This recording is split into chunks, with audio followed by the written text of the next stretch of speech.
राम राम बंधुओं, ज्योतिर्लोक में आपका हार्दिक स्वागत है। संस्कार की चर्चा जहां हम कर रहे हैं, चूड़ाकरण, उपनयन इत्यादि, तो इसमें जब आप संस्कार देते हैं उस समय एक तो यथाकाल दें, बचपन में दें, बाल्यावस्था में दें, ये आवश्यक है। जो आयु निर्धारित है शास्त्रों में, उस समय संस्कार दें, ये आवश्यक है, तभी उसका निर्वहन करेगा। और उसको शिक्षा दें, यह सिखाएं कि देख, ये जो तुम्हारी शिखा है, ये जो तुम्हारा यज्ञोपवीत है, ये कभी भी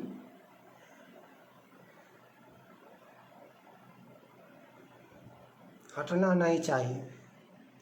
न तो शिखा कभी कटाओगे, चाहे कुछ भी करो, चाहे तुम कलेक्टर बन जाओ, चाहे तुम सेना में जाओ, जहाँ कहीं जाओ, जो भी करो, नौकरी करना है ठीक है, कहीं भी जाओ, शिखा नहीं कटनी चाहिए। पहली बात, जनेऊ नहीं उतरना चाहिए। कॉलेज में हो, यूनिवर्सिटी में हो, नौकरी करने गए हो, जनेऊ उतारोगे नहीं उतरेगा। ये होगा तभी जब बाल्यावस्था में कहेंगे, बाल्यावस्था में करेंगे और सिखाएंगे, उसका अभ्यास कराएंगे, तभी होगा। ये 30 वर्ष 40 वर्ष में खाना पूरी करेंगे तो उस खाना पूरी का वैसे भी कोई महत्व नहीं है, ऐसे भी कोई महत्व नहीं है। और कर लिए, महत्वहीन जब है ही, तो वो फिर सिखा रखे ना रखे, या पवित्र रखे ना रखे, महत्व ही नहीं है तो फिर रखे ना रखे कोई। तो यथा काल देना होगा। अच्छा, जो लोग एक पीढ़ी, वर्तमान पीढ़ी, ये इसमें बहुत सारे लोग समाप्त हो गए। अगली पीढ़ी को संभाला जा सकता है, अगली पीढ़ी को संभालना चाहिए।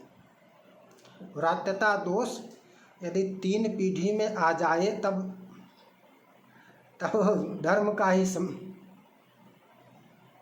3 पीढ़ी में नहीं होना चाहिए। यदि 2 पीढ़ी में भी आ गई हो भ्रातृता, तो भी तीसरी पीढ़ी को संभालना चाहिए। तीसरी पीढ़ी को फिर भी संभालने का प्रयास करें। वैसे अधिकांश एक पीढ़ी में ही अभी यह दोष है, 2 पीढ़ी में नहीं आया है। कुछ 2 पीढ़ी में भी होगा कुछ लोगों को, अधिकांशतः एक पीढ़ी में ही है। तो उसके आचार्य पितामह बन जाएंगे। पिता आचार्य, पिता भ्रातृ हो गया, तो उसका आचार्य पिता नहीं बनेगा, पितामह बन जाएगा। वैसे भ्रातृ संबंधी चर्चा के लिए बहुत सारे प्रश्न हैं और इस चर्चा को आगे गंभीरता से समझेंगे। अभी भ्रातृ संबंधी चर्चा हम नहीं कर रहे हैं, अभी शिखा से संबंधित चर्चा कर रहे हैं। थोड़ा सा विषयांतरित हो गए।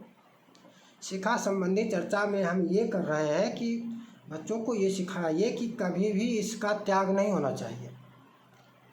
होता क्या है, हारित का वचन है, शिखाम छिन्दन्ति ये केचिद् वैराग्याद्वैरतोऽपि वा पुनः संस्कारमर्हन्ति त्रयो वर्णा द्विजातयः। एक अन्य विषय जो है कि शिखा के बिना कुछ भी करते हैं तो वह महत्वहीन हो जाता है, निष्फल हो जाता है, ये एक विषय अलग है। विकल्प का जहाँ तक विषय है, शिखा का विकल्प, शिखा का विकल्प जानते हैं ना, कि कुशा 3 कुशाओं की शिखा बनाकर दाहिने कान पर रख लेना। अच्छा, आपको ये बायां दिख रहा होगा, मेरा जो दाहिना है वो आपको बायां लगेगा, मेरा जो बायां है वो आपको दाहिना लगेगा। तो इस पर नहीं जाना है कि कहीं बायां कान दिखाकर दाहिना कान कह रहे हैं, क्योंकि मेरा यही दाहिना है। तो विकल्प है, किंतु विकल्प किसके लिए है यह भी तो ध्यान रखना होगा। मान लिया जाए शिखा का महत्व समझ गए, कर्मकांडी लोग ध्यान दें, शिखा का महत्व समझ गए, शिखा के बिना कर्म में प्रवृत्त नहीं होंगे, ठीक है। शिखा नहीं है शिखा कटवा लिए, बाल है सब बाल के समान शिखा कटवा लिए। और ऐसा ही होता है, चाहे स्कूल कॉलेज गया पढ़ने के लिए, वहाँ पर कटवा लिया आपने, कितना भी खर्च करके उसका अपने उसको संस्कार दिया हो, स्कूल वाले उसको कटवा देते हैं। इन शिक्षकों को भी बाहर करना होगा। इन शिक्षकों, टीचर्स, फटीचर, न तो शिक्षक न टीचर, ये फटीचर जो हैं, इन फटीचरों को पहचानना होगा जो शिखा त्याग करवाते हैं। कहते कलावा काटो जनेऊ उतारो, स्कूल कॉलेजों में करते हैं, बहुत लोग करते हैं।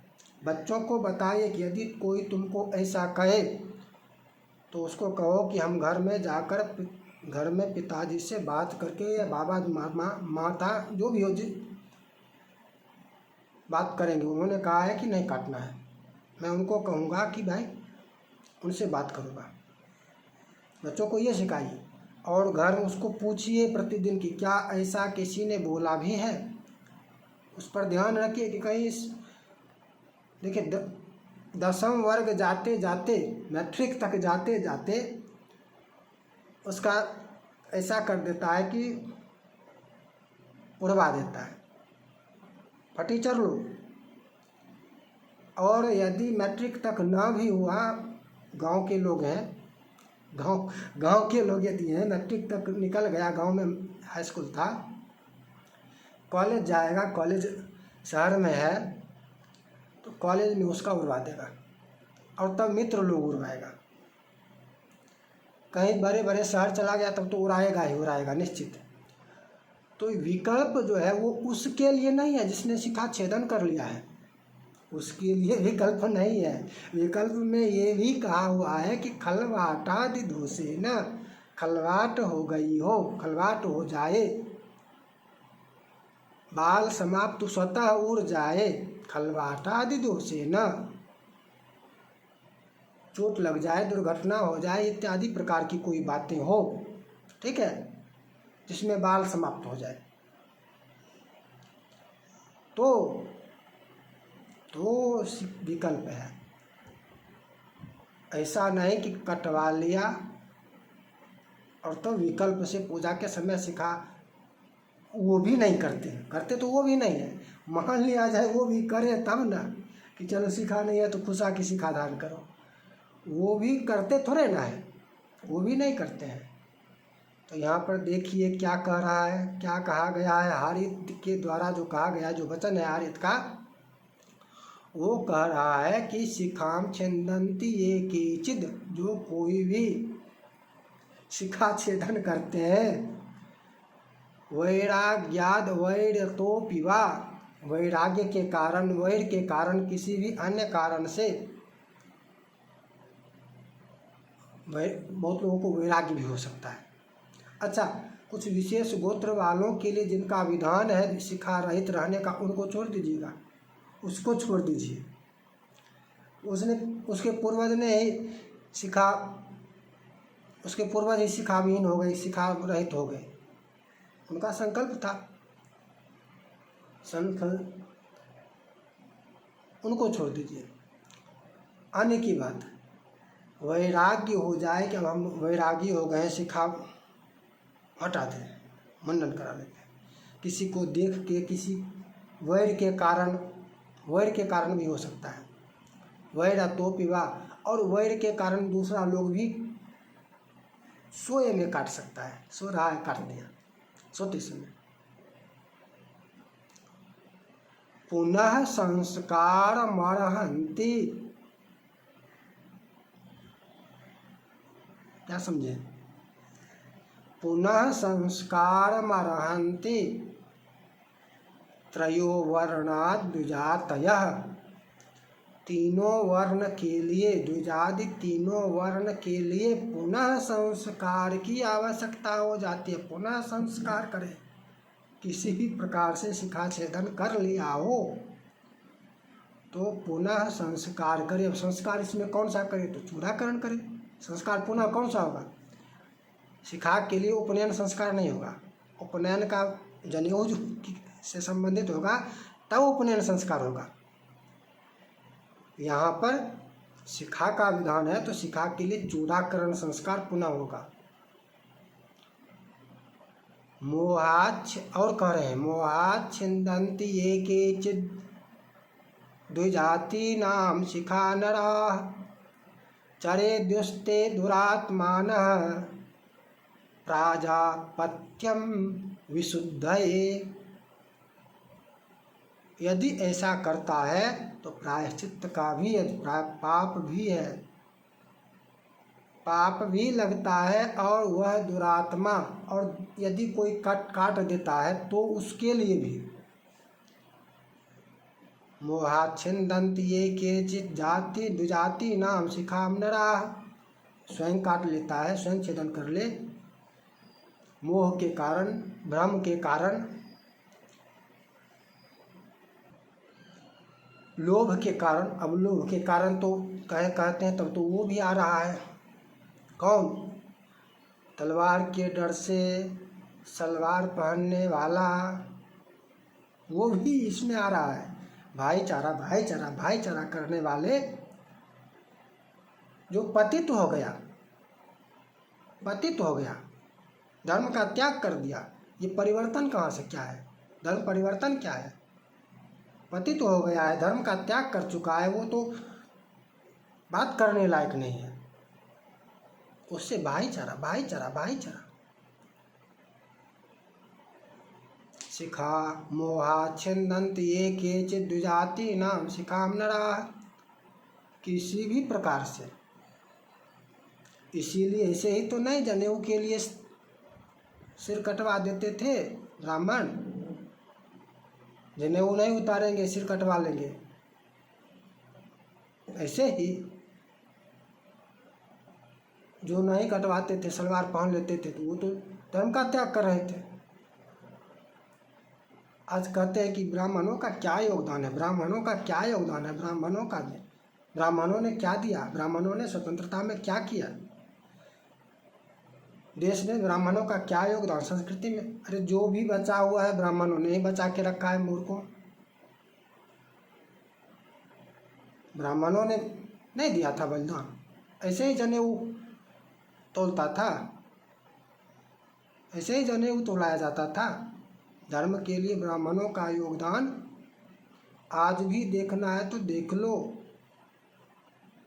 आज भी पुराने दधीची को छोड़ दो, आज भी मोदी सरकार को भी यदि किसी बलिदान की आवश्यकता पड़ी,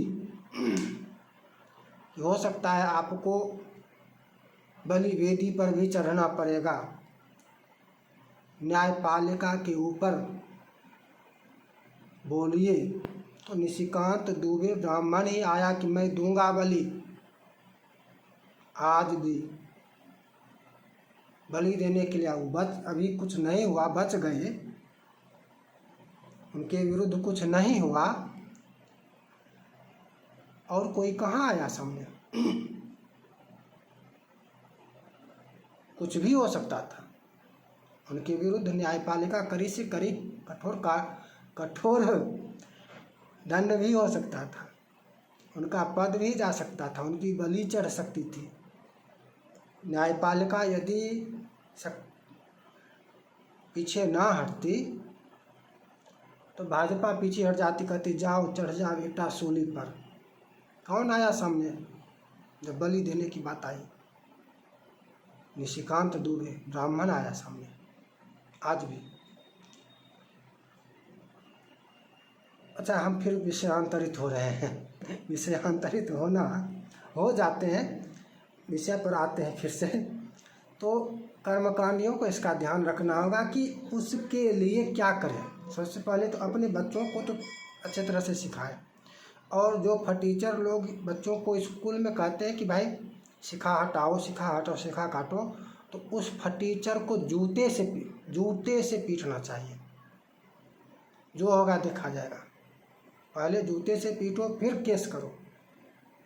धार्मिक स्वतंत्रता का भी अधिकार है। स्वतंत्रता तुम्हारी स्वतंत्रता है, हमारी स्वतंत्रता का क्या हुआ? तुम्हारी सब स्वतंत्रता है, जहाँ देखो तहाँ तुम्हारी देश विरोधी गतिविधि की, देश विरोधी वक्तव्य की, देश विरोधी आचरण की करने की तुमको स्वतंत्रता है। हमारे धर्म पालन की स्वतंत्रता समाप्त हो गई। शिखा छेदन कर ले, यज्ञोपवीत उतार के फेंक दें। जूते से इन लोगों को पीटना चाहिए जो ऐसा करते हैं, इनको जेल भेजना चाहिए। बच्चों को बिल्कुल इस विषय में स्पष्ट रखना चाहिए। यदि कोई इसका छेदन नहीं करोगे, कटवाना नहीं है कभी, यदि कोई कहता है उसके बारे में हमको बताना, जिसने भी कहा हो। ये लोग लात के भूत हैं, बात से मानने वाले नहीं हैं। लात के भूत बात से नहीं मानेंगे। इस विषय में सरकार को भी कठोर नियम बनाना चाहिए। भाई स्वतंत्रता एक तरफा कैसे हो सकती है? धार्मिक स्वतंत्रता कहाँ चली गई? भारतीय संस्कृति की स्वतंत्रता कहाँ चली गई? स्वतंत्रता जो भी है उल्टी है। जो संस्कृति के विरुद्ध हो वही स्वतंत्रता है, उसी की स्वतंत्रता है। बच्चों को संस्कार देना होगा, देना चाहिए। और जो ऐसे हैं उनका कैसे वेद कराएंगे, वैदिक क्रिया कैसे करेंगे? आप जब कर्मकांडी कराने जाते हैं किसी का कर्म, वो तो चरेयुस्ते दुरात्मा न, वो तो दुरात्मा हो गया। प्राजापत्यम चकर्तनम, वह दुरात्मा हो गया। प्राजापत्य, उसको प्रायश्चित करना होगा। जिसने शिखा छेदन कर लिया, प्राजापत्य प्रायश्चित होगा उसका। तो वेद कर्म का अधिकारी कैसे होगा? वैदिक कर्म का तो अधिकारी है नहीं। यदि करा भी देते हैं तो निष्फल है। कर्मकांडियों, ध्यान दीजिए, क्या करा रहे हैं, क्या कर रहे हैं, क्यों नहीं विचार कर रहे हैं? कर्मकांडियों से है प्रश्न। जाते हैं तो उसकी शिखा देखते हैं, शिखा है यही या नहीं? क्यों नहीं देखते हैं? क्यों नहीं विचार करते हैं? किसी का अधीन होकर यह क्या करेगा? क्या फल होगा? विचार कीजिए। पुनः मिलेंगे। जय जय श्री राधे।